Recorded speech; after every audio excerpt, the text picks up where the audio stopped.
Okay, hopefully this is the final time we will have to watch and relive these terrible waves for a very long time. But in order to finish off the mini-series on what pro surfer secrets I've discovered and that are worth sharing, then we get to see them one more time. When you look at this side-by-side comparison of my takeoff and that of Mark Phipps, how many things do you see different? And do you know what their relevance is for improving your takeoff? I've got 6 key points we haven't discussed yet. You've probably got a lot more, so let's get started.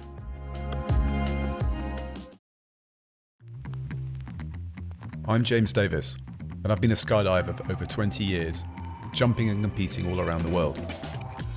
In the last 18 months, I've been surfing at the wave pool in Bristol to see if wave pools can do for surfing what wind tunnels did for skydiving.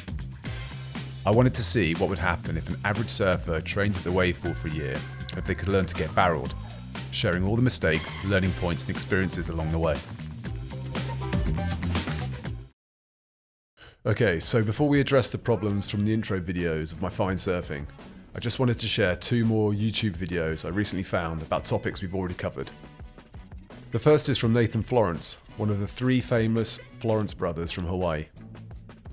It's interesting because he too talks about having an arched body position for paddling and has some really interesting takes on how raising and lowering the upper body has an impact on shoulder rotation and the ability to paddle properly.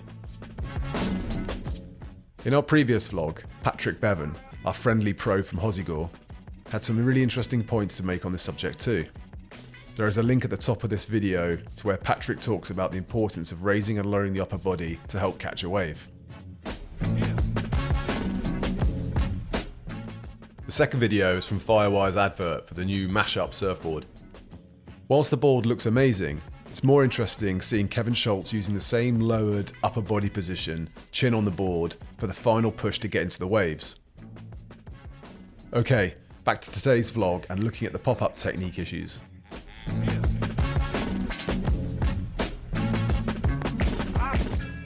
Should I be doing a 2-stage pop-up with front leg or back leg first?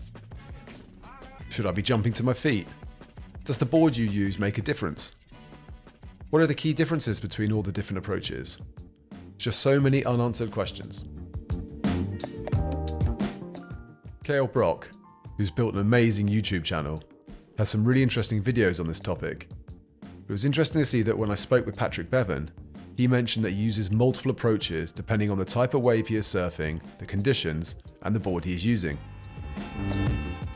There is also this really cool YouTube video where all the takeoffs from the pros at a WC event held at Kelly Slater's wave pool are analysed. It's a great video, and the one key observation is that not every pro surfer does the exact same thing. So clearly there isn't a one-size-fit approach to this. It was noticeable that all the guys and girls were all jumping to their feet and getting up very quickly, irrespective if one foot hit first or both hit at the same time. As Mark Phipps and Patrick Beven told me, everyone does the best they can, but if you can be as quick and efficient in your movements, then this will help you in the long run. In this example video, you can see Mark Phipps jumping to his feet on his mid-length. He also uses the same technique on a foamy and a shortboard. When he spoke to us, his thinking was that he wants to use the quickest method to transition between paddling and standing, which makes total sense. But he also commented that if another approach is working for you, then great. This being said, what interesting observations can we see when we compare his pop-up with mine? Number 1. Look at my leading knee. Why is it outside the front leading arm? When Mark and other pro surfers jump up, their knees come inside their arms. Look at mine. The knees are apart, and at one point even goes outside the front arm. This probably has a lot to do with having a back knee on the deck of the board and not even trying to jump up. A suggested solution was to keep the knees together as you pull them up towards your chest. Number 2, have a look at the impact of my technique on the shoulder direction and where my hips end up. If you watch the pros pop up at the Kelly Slater wave pool, you'll see diversity in how much hip rotation they use in their pop-ups. But what I'm pointing out is the upper body and where the weight ends up. It seems keeping the shoulders facing forward as much as possible and getting the hips and feet under you are key. Point 3. body position. This follows on very much from the last point. Mark had a really nice term for this, which he calls the Z position. Knees bent, torso straight, and weight over the board, not the water. Now if you have speed in a carving, then you can lean over the water because the weight is still going through the board. But the point is having straight legs, a bend in the torso, and therefore your hips and weight over the water is not good for stability. To be fair, it's only my upper body that is bad here, but if you go back to when I'm actually popping up, look how straight the legs are and how I'm bent at the hips. The torso isn't straight, it's at right angles, and the hips and body are facing a totally different way to that of the board.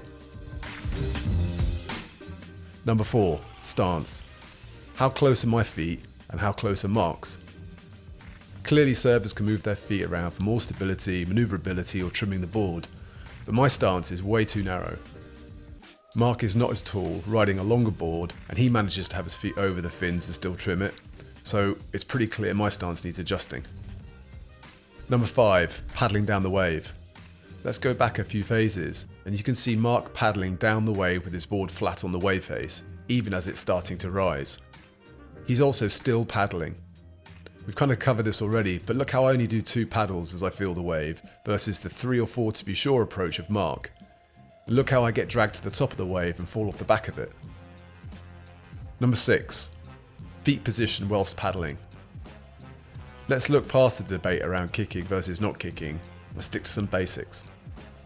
Most of us are using high volume boards that sit on top of the water and are long enough in length that have our feet touching the end of the board, so kicking shouldn't be an issue.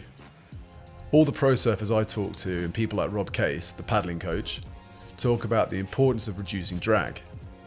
Here you can see Mark's feet and knees minimising drag.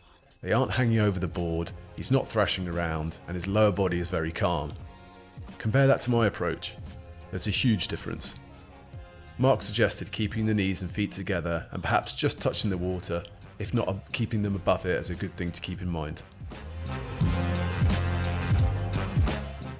Okay, before we wrap up here, there is just one other thing to mention, and that is there is a missed opportunity in the takeoff process that I'm currently using. Surfers who have spent countless hours in the sea, missing waves, waiting their turn, may feel that all the missed waves are a waste of time. But actually it seems that all these hours count for something. Surely it helps with positioning for a wave, knowing which waves to take, reading the lineup, being able to pivot on a dime to catch the wave, and adjusting the takeoff process to what the wave is doing. Right now, just getting into position, using markers on the wall which I know tell me I'm in the right position, and then doing my takeoff is hard enough. And that's without having to select the right wave, negotiate a busy lineup, and adapt to many other variables the sea offers. Now to be fair, it's really about taking it one step at a time, not trying to run before you can walk. And actually the wave pool takeoff isn't the easiest thing to get used to. Lots of experienced surfers struggle when they first surf it. But it also seems we are missing an opportunity to dial in a takeoff process where you can start watching an oncoming wave, start to really appreciate what the wave is doing, develop picture frames and awareness to reduce anxiety, and to get to train the process that will help you in the ocean. Having just surfed in the sea, these points became very obvious. And once we are back in the wave pool and a bit more current again, I'm going to start by looking back at the wave and eventually try pivoting forward only once I see the wave coming. I don't think it's going to be that simple to get sorted straight away, but I'm going to try and implement the change in a staged approach and make the most of all the waves you get at the wave pool to help me in the sea, which is the ultimate goal.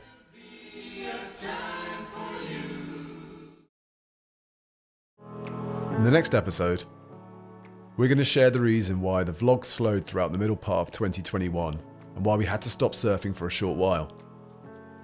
On top of this, it's about time we set some more goals, get back to sharing some footage of the new wave pool settings, start focusing on the backhand, and hopefully share some sessions from the sea. Thanks again for watching. Hopefully you're all enjoying the journey, which seems to be similar to many that you're having too. And finally, if you tune in next time, I have a small gift for all of you that have supported the channel, in addition to explaining what's been going on behind the scenes with this vlog. Until next time, enjoy your surfing.